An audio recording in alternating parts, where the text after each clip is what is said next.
Assalamu alaikum, peace be upon you all. This is your host, Amina Ahmed, and you're watching Muslim Network TV. Welcome back to NextGen on this week's theme of young women who are making some changes in our world, young empowered women, young passionate, intelligent women who are addressing the problems that we face in our world. I always talk about the goal of NextGen, which is to create a platform that amplifies these voices of young women of color, young immigrants, young Black women who are changing our world today. We're there on Galaxy 19 satellite, MuslimNetwork.tv, Amazon Fire TV, Roku, and soon on Apple TV as well.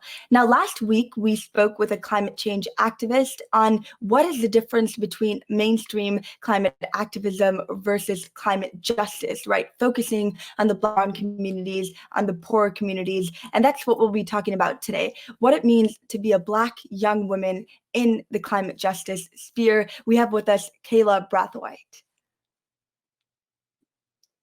Thank Assalamu you so much, alaikum, Kaylah, for everyone. being with us today. Kaylah is Walaikum assalam. I love when people just start with the salam, greeting of peace.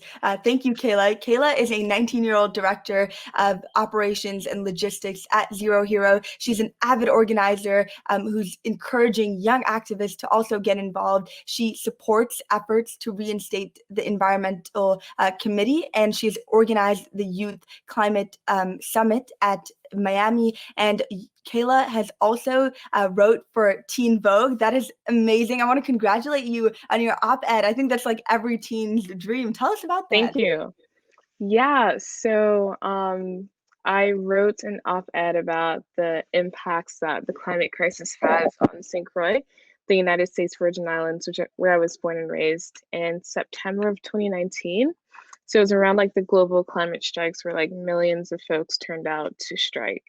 And so I wrote it mostly because my family was dependent on the oil refinery for like paychecks. It's a really huge source of income on the island. And so when my dad was laid off with like hundreds of other workers, I really like got to understand the impacts that the fossil fuel industry has on Black folks, especially like Black Caribbean folks. The only reason I'm in the States now is because we like couldn't get money from that anymore. Um, and so around the global climate strikes, one of my friends got a connection to Teen Vogue, and they were like, "Hey, like you should write for this because your story is like really important here."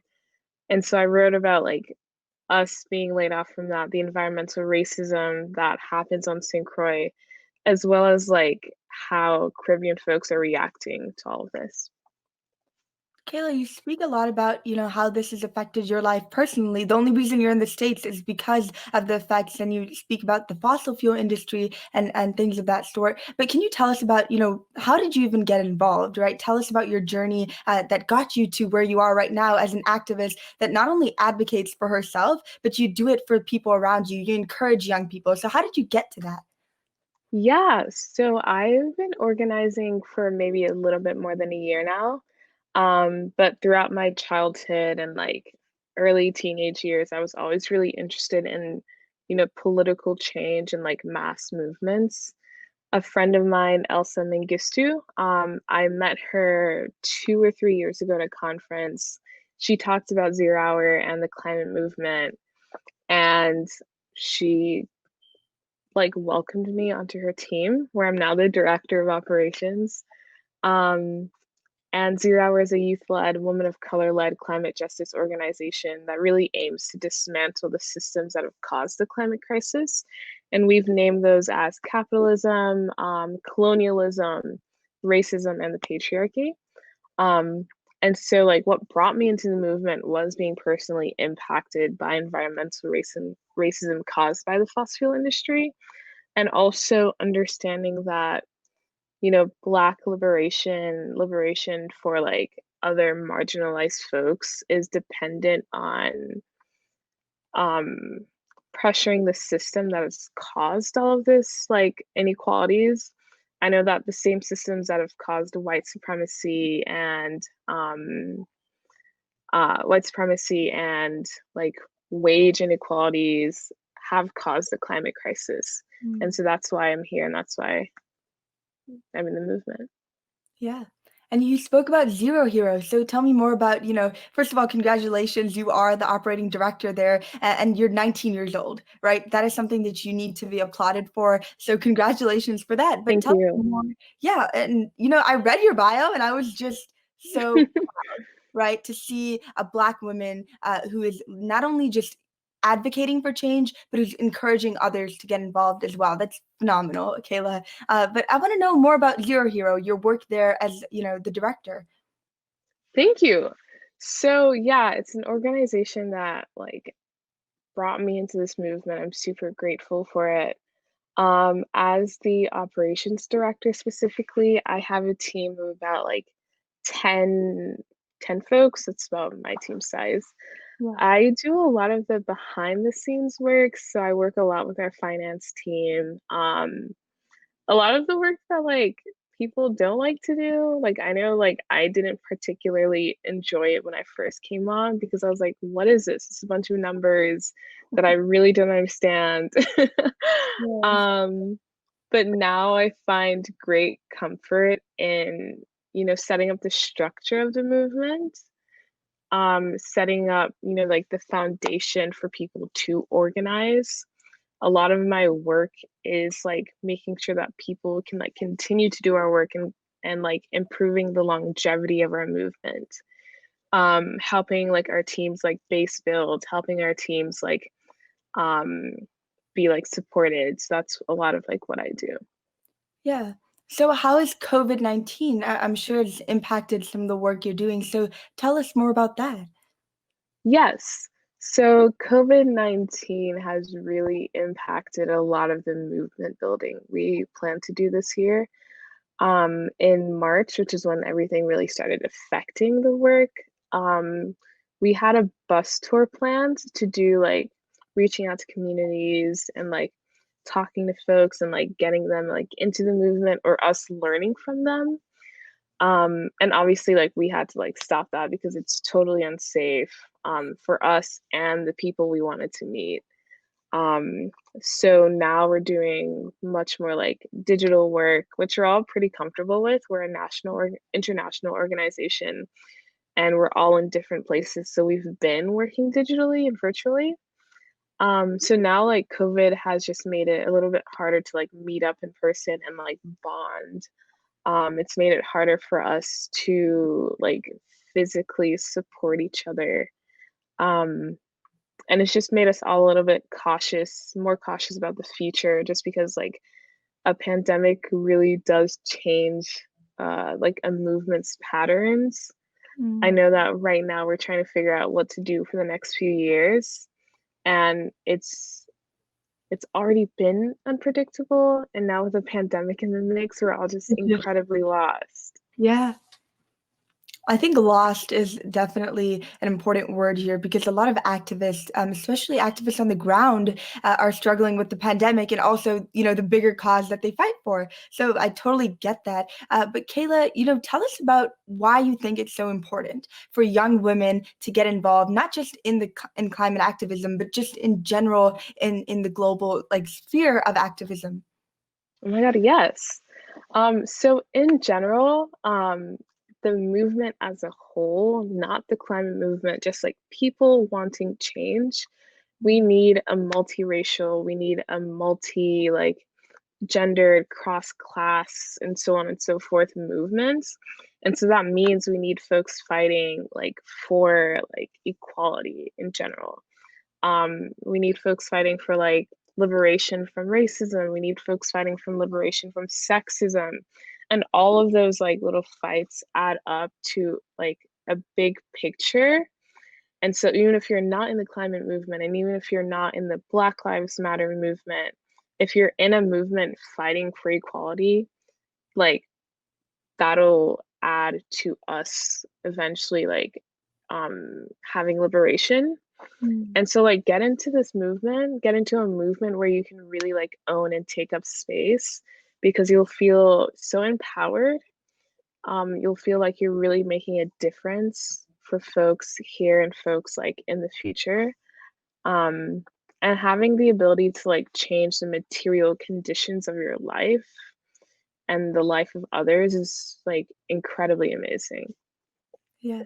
Kayla, you always speak about wanting to dismantle these systems that are upholding the climate crisis, right? So we can have a future generation that has clean water, clean air, and liberation. And I like how you say the word liberation because obviously all of these movements are interconnected in some way or another. But you as a young person, as a Black woman, how have you faced difficulties navigating, this fear? Yeah, so I've faced a little difficulty in that some spaces really aren't for me. Like they have definitely kept me out where I'm not able to do the work that I'm passionate about. Um, and so I've like uh avoided that by like creating Mhm. spaces of my own where I can work with other Black women or other people who understand that their liberation is tied up with mine. Um, and so that's one way that I've like avoided that like difficulty of not being welcomed into spaces and like understanding that it's all connected and understanding that like my presence is like valued and that like I need to bring other people in this fight with me is like important. Yeah. Yeah. I think that it's so beautiful that you create spaces for yourself because I think the, minority communities in general, we're always complaining that we don't have enough spaces and that those in power aren't giving it to us. But at the end of the day, it's us that have to create our own movements, our own spaces to be comfortable with each other. And it's just so much more relatable when you have young women who are doing the same exact thing as you. And Kayla will be right back after our short break. We're there on Galaxy 19 satellite, Muslim Network.tv, Amazon Fire TV, Roku, and soon on Apple TV as well. We'll be right back.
Assalamu alaikum! Open up your eyes. Assalamu alaikum everyone, it's your brother Zain Bika from South Africa. One of the first educational programs ever produced for Muslim children was the ever popular Adam's World series. The colorful and comical Muslim puppets stole the heart of a generation. Sound Vision will be releasing brand new episodes of Adam's World with the launch of a Adam's World app. Subscribers will enjoy new Adam's World episodes as they are released, as well as all the classic episodes of Adam's World. So visit adamsworldapp.com now to learn more, subscribe and enjoy new adventures of Adam and his friends. And let's keep helping tomorrow's Muslims today. Assalamu alaikum. It's Adam's world.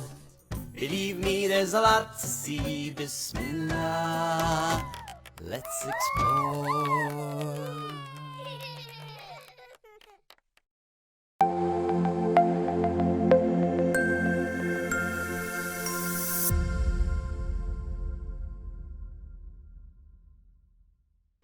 Welcome back to NextGen. I'm here with Kaylah Brathwaite, speaking on her experience as a young Black woman in the sphere of environmental justice and fighting against this climate crisis. Now, Kaylah, you spoke about a little bit of the difficulties that you've faced, but how can men, right, and those adults make a safer and better space for young women? What can they do? Well, first, I think Oh, so I had to move because my computer was weird, Oh, no but like worries. we're good now. Yeah. Well, I think the first thing I always tell folks coming into this movement is to like sacrifice your ego. It Mm. gets in the way of like anything you want to do. And so if you want to create a space where you can both unlearn the like harm that you could cause, like if you benefit from the patriarchy, you have to unlearn what that's taught you. If you benefit from Mhm. racism, you have to unlearn what that's taught you. And so like you can't do that and you can't create spaces that are actually like beneficial to the communities you want to help if you have an ego that like prevents you from unlearning those things. Mm. And so after you've like done that and after you've committed to really constantly learning what you need to learn to create spaces for us folks, um, then you actually have to create a space, right? And so Yeah. that means like making sure that people feel empowered by your space. And so what men and what adults can do is like just like sitting and learning and listening. It's helped me a lot. And like I'm like a young Black woman, and I understand that I have a lot to learn. And Mhm. so like you need to understand that you have a ton of things to learn from other people before you can do really meaningful work. Yeah, I like how you say educate yourself, but don't just stop there, right? Actually create these platforms because a lot of people are sitting there with, their quote unquote woke, but they don't do anything to actually create real change aside Exactly. from right. And I think that's one of the biggest problems that we're facing is some people are educated, but then they don't do anything with that knowledge. But Kayla, I want to focus more on your Black identity. I was speaking with another activist yesterday, and they were telling me how with the climate movement, we have a lot of people at the forefront who are white, right? Who have that privilege, who are from the upper class, who are, very rich. But the fact of the matter is climate crisis affects Black and brown and poor communities the worst. So how has your experience as a Black activist been different from those of your counterparts? Yeah, that's a really good question. There are a ton of like rich Ivy League white kids in this movement, much more than I like know. And every day I'm very like surprised by it. And so like first like I graduated high school like January of 2019. I had like I had a really weird college because I went to community college like for the last 2 years of my high school. And so like I'm like a working class like person. And so my experience is definitely very different from like the majority of this movement. Um, and so I forgot the last part of your question actually. No, it's how has your experience been different, right, from Perfect. those of your counterparts? So, Yeah. So I've found that like because of my experience and because of my identity as like a Black working class woman, um, I've had like the like unspoken responsibility to like ground some of the folks around me into stuff that is like actually useful for people like me. mm, Because like if you're woke and you don't have the experiences or like the ability to connect with people on the ground, like your wokeness is like just to save face. And so if you're like a white Ivy League rich kid who's woke and you're not actually like sacrificing your ego and like connecting with me or people like me, then like it's like you're not useful here. And I like want people to be useful no matter your identity because like again, we need this to be cross class, multiracial, intergenerational. Um and so yeah, like I have had to ground people into stuff that's actually like realistic and useful and meaningful. yeah. So what, has been your biggest learning experience? You said you're in this field, you've been organizing in the climate activism field for over a year. So how has that experience, what has it taught you? Honestly, I know I said this already, but the best thing I've learned is like let go of my ego. Mm, Another thing I've learned is that like to forgive. mm, And it's like it's all very interpersonal, right? Like my political beliefs have to be applicable to my relationships daily. And so it's like I need to sacrifice my ego. I need to understand that like I'm not a good or bad person. I'm a person who can harm my friends. And I need to like understand how to like be accountable, how to hold my friends accountable if they do something wrong. And for the movement, that looks like me understanding that we will not always get things right. You know, like we are going to make wrong steps, and that's totally okay. We just have to learn from that. And we need to be willing to let folks call us in so that we can actually help and we can actually support the movement in the way that it requires and it demands. But what is one thing that you wish folks outside would know about the Black struggle with the environment? Because it's obviously different than the struggle of other communities. So what's just one thing that you've seen that people aren't aware of? I think I would want them to know that like I'm not in this movement only to talk about environmental racism. Like my Blackness is affected by many other things. And that like when I talk about like, I don't know, the prison industrial complex or like me being an immigrant, like those things are very much connected to the environmental movement, just as much as like my story about being harmed by the fossil fuel industry. So you don't want to just be confined to this one identity versus you have so many others that come with your Blackness as well. And I think that's something that our audience needs to take away to realize that this is one thing that she does, but you know, she has her stance on so many other things as well, and to be open to listening to those other stances. But Kaylah, you know, before we end today, I want to ask what your advice is to other young women who want to get involved. This week is Women Empowerment Week, and we want to, you know, get other young women involved in this activism and organizing. So what's your advice to them? My advice would be to just get into spaces, to own the knowledge you already have. Kay, who's also known as like Shea Butter Femme on Twitter, I forgot their last name, but Yeah. I was on a panel with them maybe last week, and I was like, I'm gonna like sit back for this question because like y'all know much more than I do, and I want to like listen to folks who are older than me. And they were like, you can totally own the knowledge you have, and you don't always have to wait to speak up. You can take up space, and that is totally okay, and that's like needed, and that's like appreciated. And so like I came into this movement a little more than a year ago, like not knowing anything. And I like learned and I listened, and even now I still feel very unsure of like my knowledge, even though like I'm smart. Yeah. And I so like think that's very apparent. You are smart. I don't know why you're so unsure. yeah, I don't know why either, but it's like I love when like other young women come into this space and they totally just like speak what they need to speak. And so when you come into this movement, like don't be afraid to do what needs to be done, honestly. And like what needs to be done is for you to like speak and share your experiences and share your stories. Because that helps this movement grow. Yeah. And how can we, right, be better allies inside and outside of the movement for those who may be involved in another struggle, who may be fighting another struggle, but they want to be connected to this movement as well? What can they do? I guess like the most practical way is to build coalitions with folks who are not in your like inner circle.